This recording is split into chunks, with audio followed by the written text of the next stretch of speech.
So this is our high tensile wire setup. We went to 3 wires just because, I don't know, you can kind of hold animals in here really without even having the power on oftentimes once they're used to the electric fence. We have a 3 wire setup here. We were running the hot wire in the middle and grounding the other 2 wires out. That in theory should work way better, right? Because the cattle can ground their heads between the ground and the hot wire.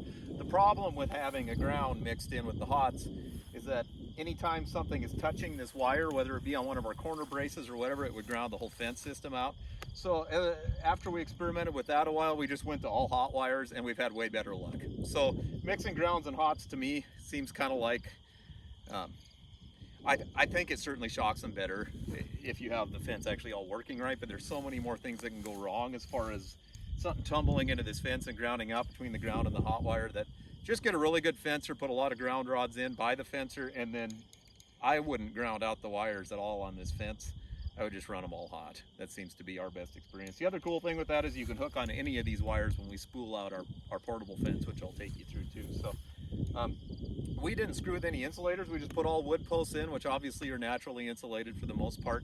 We run this around about 4 miles of fence around this section here, and still don't have a huge amount of voltage drop by the time we get to the end of the fence. So insulators are one of the biggest pains with electric fence. The deer chew on them.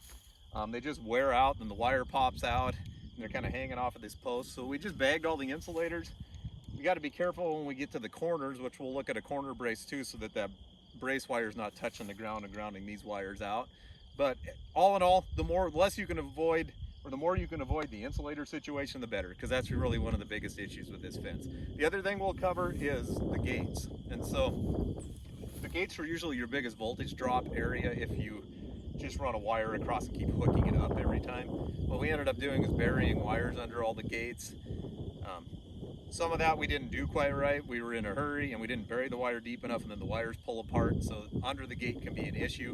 What we're starting to do now is put the wire through some of that HDPE pipe and then bury it. And I think that's going to fix our issues under the gates too. So anyways, what we've got here is 3 strands of high tensile wire. It's really easy. These are on, a lot of these pastures are set up a 1/4 mile wide, which is about what our spool will hold on the portable wire situation, so we can spool all the way across with one spool when we're moving fence every day for the intensive grazing too. And like I said, just stapled right to the post.